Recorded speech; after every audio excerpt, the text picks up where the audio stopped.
This is a living history, the way that oftentimes they reenact the Battle of Gettysburg. We're reenacting the Battle of Baseball. Welcome to the Destination Gettysburg podcast.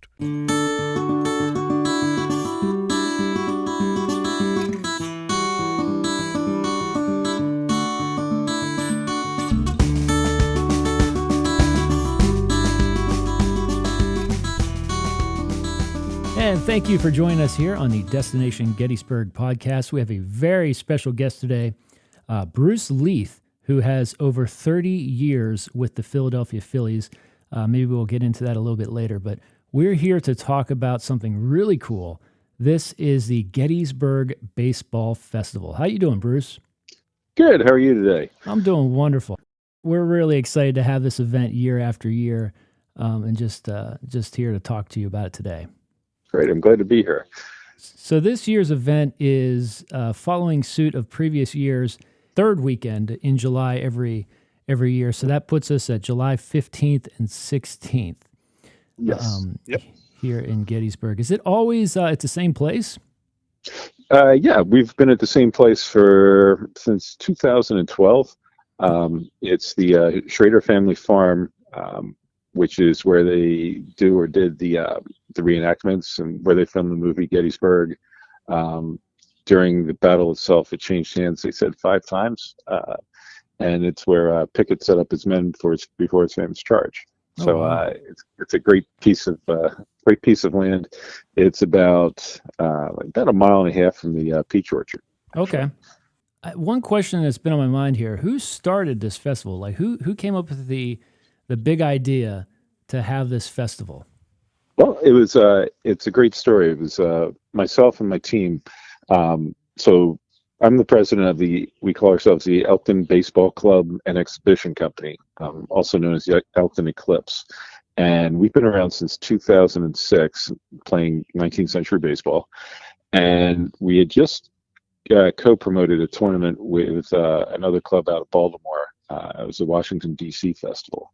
And we did that for 3 years, but it was in the middle of July. It's about 120 degrees in Washington, and we played in a great location between the White House and the Washington Monument and the Jefferson Memorial. But nobody really cared that we were there, and the only air we got was when the president's helicopter would fly over. Okay. So after 3 years, we just didn't want to do it anymore. But we had teams. After we played there the first year, teams from all over the country wanted to come out and play there, and we thought it was kind of odd, but okay. So after we stopped that, one of the clubs that played us, or that was scheduled to play in year 4, was from Pittsburgh, and so we said we wanted to play each other, but they wouldn't come all the way out to the Philadelphia, Wilmington area, and we didn't really want to go out to Pittsburgh. So we said, well, why don't we meet somewhere in the middle? And we started thinking about it. And my guys on my club said, hey, why don't we try Gettysburg? And so we actually went to Destination Gettysburg, the former ones before that, and just pitched our idea. They thought it was great, and they hooked us up with Gettysburg Eddies with Bill Wills out there, who owned the base at the time, and he fully embraced us, and the town really embraced us right off the bat. Not really knowing too much about it, but it sounded cool.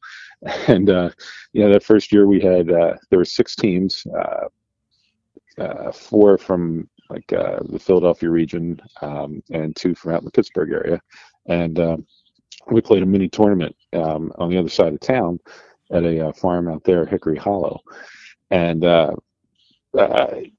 afterwards, word got out about how great it was, and all of a sudden we got emails from tons and tons of teams, and there's about 200 to 250 teams that play this style of baseball around the country, and so we expanded by 3 to 9 teams, and it was just absolutely packed, and people came and watched it, and cars were all over the place and whatnot, and then the next year we expanded to 12. And then, we just said, maybe we have to find somewhere bigger. And that's when Destination Gettysburg helped us out. And, we found the Schrader farm. We met up with Gary Schrader and his family and they're letting us use their farm, and so we expanded to 6 fields and rapidly expanded to where last year we had 32 teams, and this year we have 30. So Wow. yeah, it's been great. Have they been playing in their own neck of the woods on a regular basis aside from this festival? Yep. So all the teams that play are experienced teams that have been around for either a long time or they're definitely established teams. That's basically our one requirement is that you've played for at least a couple of years, so that you get used to knowing how to play. You have your uniforms, you have a schedule, you know what you're doing.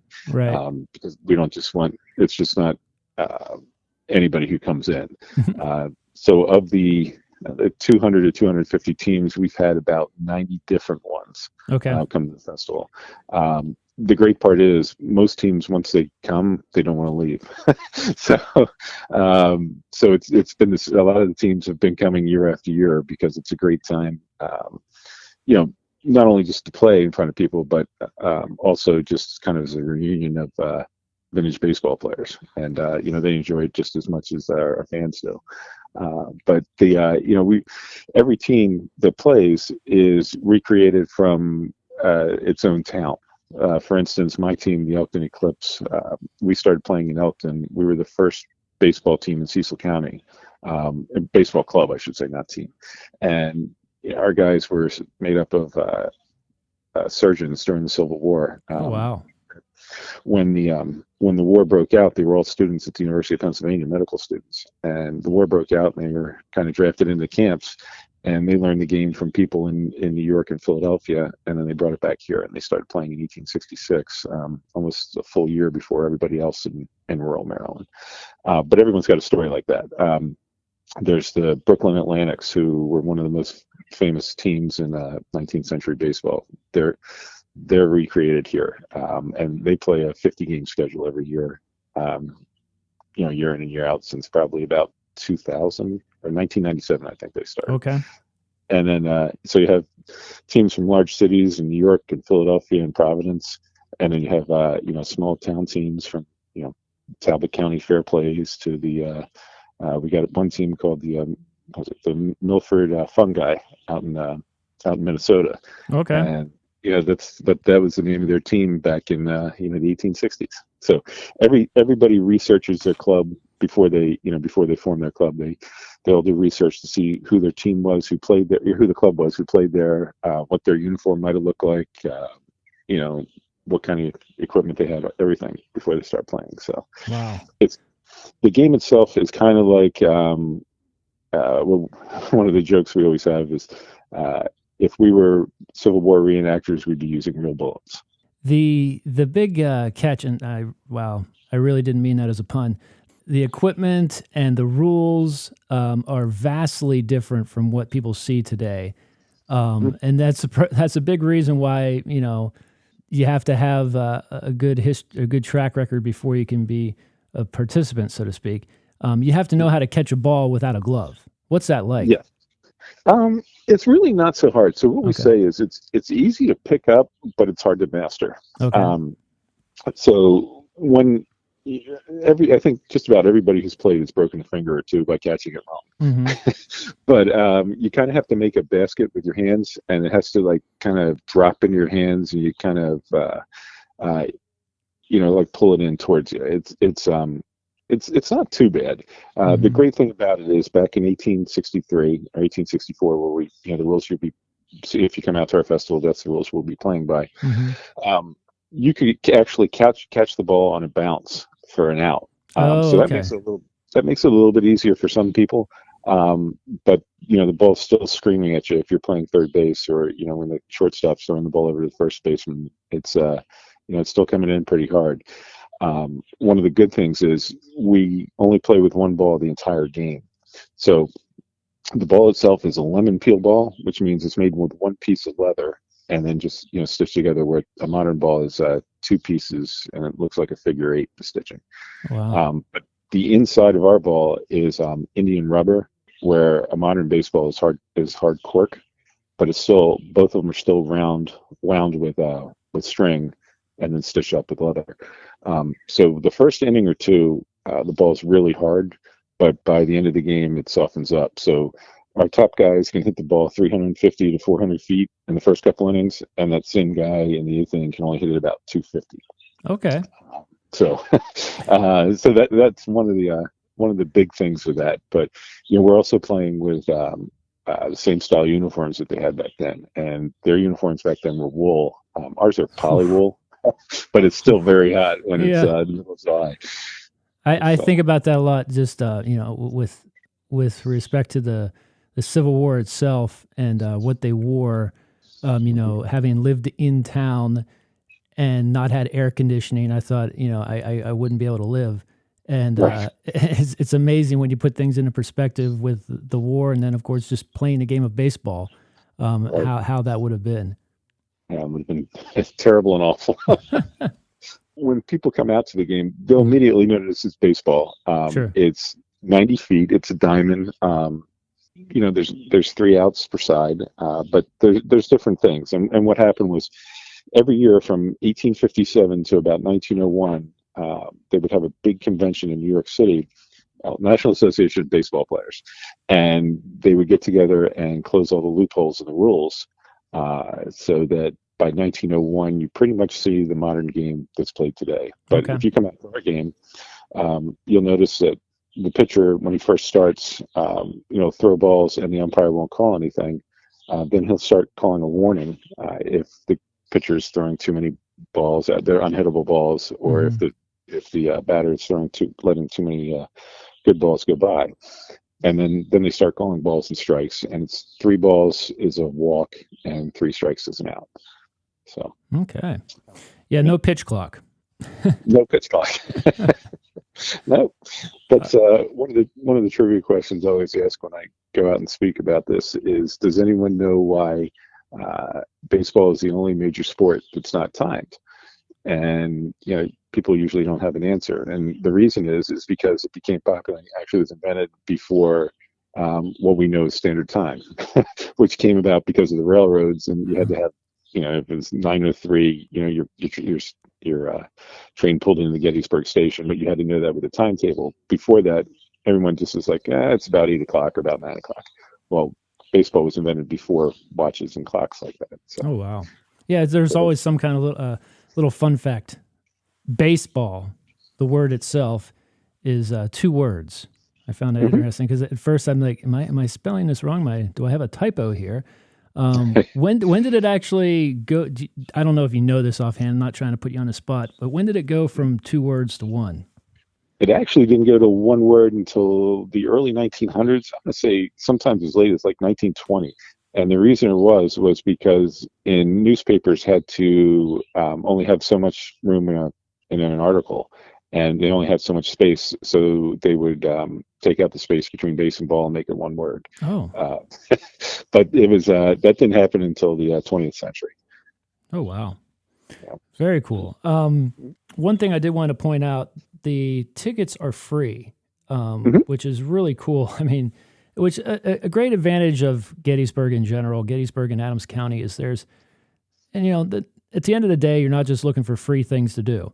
Right. But there really are a lot of things that you or the family or you and your friends can do. And it's surprising that this is one of them, to be quite honest with you, because I mean, I don't want to change your game plan, but I would pay money to see this. And you can make donations, because my understanding is that the donations do go to a good cause. Is that right? Yep. So what we do is there's a couple different ways that fans can help us out if they'd like. When they come to the game, Gettysburg Little League helps in the parking lot and parks cars. If you'd like to give a donation when you come in, they're there, showing you where to park, and you can give them a couple bucks. But all that money, for since the second year we've been doing this, they've been our partner, and that money goes to actually paying for their umpires, their lights, their fees for the kids. So it's a huge part of their budget. So we're happy that they can do that. Well, we don't really make too much money, but any of the money that we do make, a lot of it we take back and we send back into the community, whether it's battlefield preservation, We were partners with the LK5K Cancer Research Group, different charities within Adams County we work with, that we like to give back. So there's ways to do that, and then of course also your donation helps us pay for everything from porta pots to tents to Sure. bases and balls. So we appreciate anybody that would like to give. There's different ways to do it. You can do it on our website. You can you can drop off a little bit of cash in different boxes we have around the fields if you like the game. But we really appreciate anything anybody can do. Excellent. I did mention this at the beginning. You have a storied career with the Phillies. What has that been like? It's been great. Every day is a different day in my office, but I'm the director of concession development. So I brought fans everything from crab fries to dollar dogs and everything in between. I started off right after college selling tickets, individual tickets, and moved up to group and season sales. And then our CEO asked if anybody had any interest in looking out over our concessions, because no one ever did. And I said, I volunteered because I really like food. So he put me in his office and told me, go anywhere you want to get, anywhere you have to go, do whatever you have to do to learn everything about the industry. And here's my expense account. So I hit the road and traveled all over, the country, looking at everything from state fairs to the World Series, looking at how stuff works. And I've been doing that I've been with the Phillies for 33 years. I've been doing the food thing for about 27, 28 of them. So it's been great. We've been to 4 World Series, Wow. and an All-Star game, and we're hosting the All-Star game in 2026. Helped design the ballpark we're in now, and I also overlook our minor league teams for our ownership group, and I run the spring training's food and beverage too. I go down there and help out as well. So it's been pretty good. Wow. So you mentioned the All-Star game in 2026. Mm-hmm. That's going to be a big year, because coincidentally that's America's 250th. Yep, that's it's not a coincidence. We asked for it a couple years ago because of that, and they usually Major League Baseball usually gives it out a few years in advance, but we got it way ahead of time, so we made sure we had it.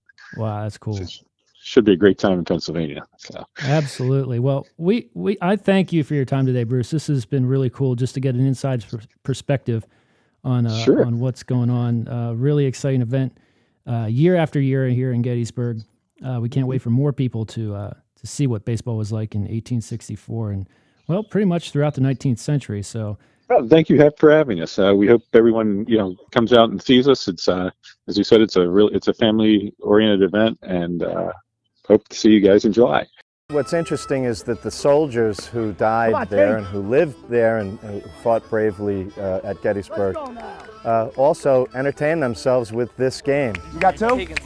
Thank you for listening to the Destination Gettysburg podcast, produced and hosted by Rick Kennis, with thanks to our special guest.